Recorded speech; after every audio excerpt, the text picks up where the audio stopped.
โอเคสำหรับมีตั้งกาเสไปเลยใส่เชียงไม้แดงมาใส่บันเชียงไม้ทิมทางเข็งเอาไล่เลยอยู่ค่ะ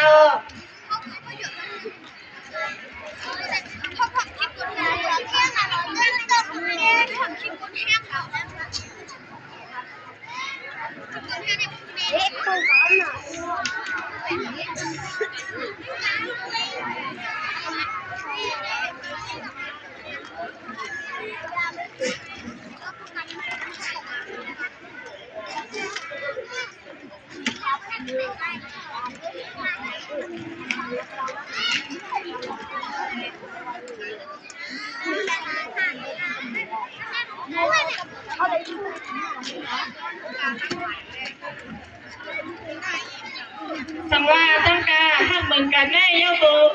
กว่าลิงข้ามเย้าไหนตั้งกาหมดซ้อนเฮาคาแล้วเนี่ยตัวตั้งมาเป็นสีกันค่ะ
เข้ามาห้องนึงเรียนตัวก็จะเหมือนสิครับ